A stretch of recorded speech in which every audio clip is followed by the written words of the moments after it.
ছেলে হবে দাদু এইদিকে তাকাও কোন দিকে তাকাও। গুড মর্নিং এভরিওয়ান, কেমন আছো সবাই? আশা করছি সবাই ভালো আছো। আমার একটা নতুন ব্লগে তোমাদের ওয়েলকাম। আজ আমার 7 মাসের স্বাদ, আর সেটাও এই বিদেশের বাড়িতে খাওয়াচ্ছে আমার বড়মশাই। আজ সকাল থেকেই বাড়িটা অনেক ব্যস্ত। সেই কোন সকালবেলা উঠে সে সব কিছু রেডি করেছে আস্তে আস্তে। এখন একে একে সবাই আসা শুরু করেছে, কিন্তু ঘরটা তখনও আমার গোছানো কমপ্লিট হয়নি। সবাই হাতে হাত লাগিয়ে আমার ঘরটাকে সাজিয়ে দিচ্ছে। এই বাচ্চাটা পর্যন্ত হাতে করে বেলুন নিয়ে বেলুন এগিয়ে দিচ্ছে। আর এইখানে রাখা রয়েছে আমাকে দেওয়া সকল খাবারের মেনু। 7টা মাস ভালো মন্দ সবকিছু দিয়েই 7টা মাস কাটিয়ে ফেললাম। আজ খালি মনে হচ্ছিল এই তো কিছুদিন আগে আমি এই খবরটা পেলাম, এত তাড়াতাড়ি পুরো মাসটা কেটে গেল। হাতে গুনতি আর 3টে মাস বাকি, আর 3টে মাস পর আমার ছোট্ট সোনাটাকে আমি আমার হাতে দেখতে পাবো। ভেবেছিলাম কেমনই বা হবে বিদেশের বাড়িতে স্বাদের আয়োজন, কোনো হই হট্টগোল হবে না, দেশের মতো অত আনন্দ হবে না, কিন্তু সবাই এসে আমার দিনটাকে অনেক স্পেশাল বানিয়ে দিয়েছে। সবাই নিজের মতো করে আমাকে সাজিয়ে গুছিয়ে বেড়ে খেতে দিয়েছিল। ছোট্ট বেবিটাকে হাতে পেতে এখনো 3টে মাস বাকি, কিন্তু আজই যে হাতে পেয়ে যাব সেটা আর ভাবিনি। এদিকে দেখো কত কিউট একটা বেবির কার্বন কপি আমাকে গিফট হিসেবে দিয়েছে। বেবিটার ফটোটা সত্যি অনেক কিউট। তোমরাই বলো কেমন লাগছে আমার আগাম বেবিটাকে দেখতে। ব্যস্ত কর্মে আমি ব্লগার, আমার ফোন।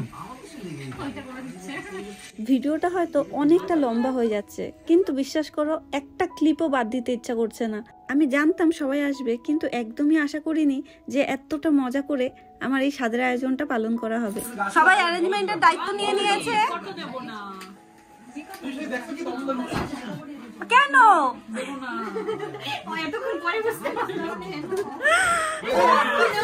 আমার ছেলেটা খুলে পড়ে গেছে,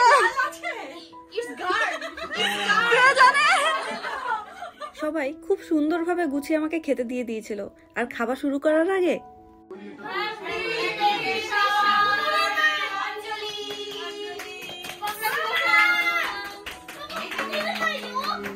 বেচারা বাচ্চাটা সবার হুট করে চেঁচানোতে সে ভয় পেয়ে গেছিল, আর সবাইকে তাড়াতাড়ি করে সরিয়ে সে ওখান থেকে সরে গেছিল। এটা শুধু খাওয়াবো আর কি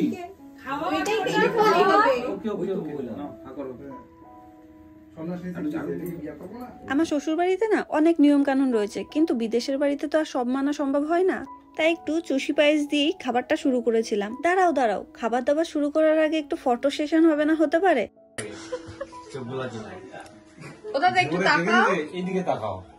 আমার এই লোকটাকে দেখো, শুধু ফটো তোলার সময় দুনিয়ার সব দিকে তাকানোর কথা মনে পড়ে ওর। ফাইনালি সবকিছু মিটিয়ে আমরা খাবার দাবার শুরু করেছিলাম।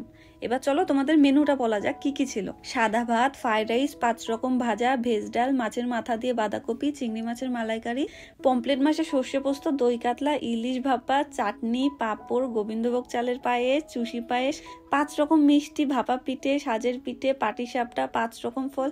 উফ বাবা, আমি বলতে বলতে হাঁপিয়ে গেছি, আর খেতে খেতে তো হাঁপিয়ে গেছিলামই। আমি পুরোটা কমপ্লিট করে উঠতে পারিনি, কিছুটা রেখে দিয়েছিলাম। সত্যি কথা বলতে কিছুটা না, বেশিরভাগটাই রেখে দিয়েছিলাম, আর সব কটা তরকারি থেকে একটু একটু করে নিয়ে খেয়েছিলাম। পুরোটা খাওয়া আমার পক্ষে একদমই সম্ভব ছিল না, এত রকমের মেনু ছিল।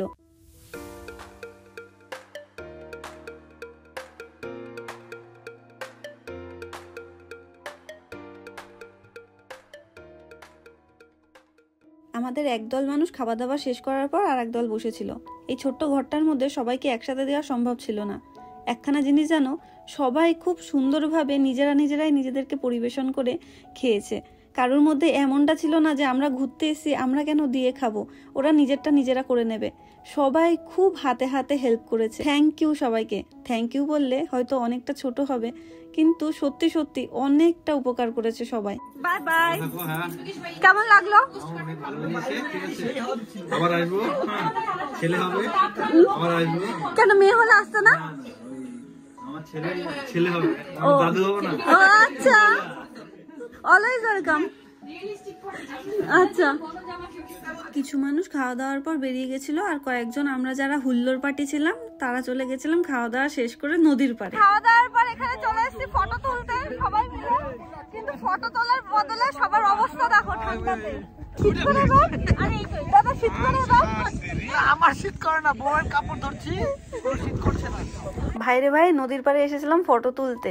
নদীর পাড়ে যে এত মারাত্মক পরিমাণে হাওয়া তা ধারণা করতে পারিনি। ভেবেছিলাম সবাই সবার বরদের সাথে সুন্দর সুন্দর পোজ দিয়ে ফটো তুলবো, কিন্তু বরগুলোর অবস্থাই তো কাতুকুতু, ফটো তুলবো কার সাথে? নদীর কনকনে শীতল হাওয়াতে সবার অবস্থা ভীষণ পরিমাণে বিধ্বস্ত। সব থেকে খারাপ অবস্থা ছিল বোধহয় আমার বরটার। বোধহয় ওকে ঘর থেকে কম্বল এনে দিলে সব থেকে বেশি ভালো হতো।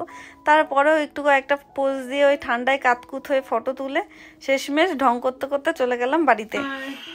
Hello everyone, welcome to my new blog. আমার নতুন একটা ভিডিওতে তোমাদের এত ভালোবাসা। বাড়িতে ফিরে সবাই মিলে অনেকটা মজা করে নিলাম। বলতে পারো বাঙালিদের জাপানের বাড়িতে গোল মিটিং। জাপানের এই কর্মব্যস্ততায় সবসময় সবার সাথে দেখা হয় না, আর যখন সবার সাথে দেখা হয় তখন আমাদের মজার লেভেল চলে যায় অন্য লেভেলে। সত্যি অনেকটা মজা হয়েছে আজকে। সারাটা দিন আমরা খুব খুব খুব আনন্দ করেছি।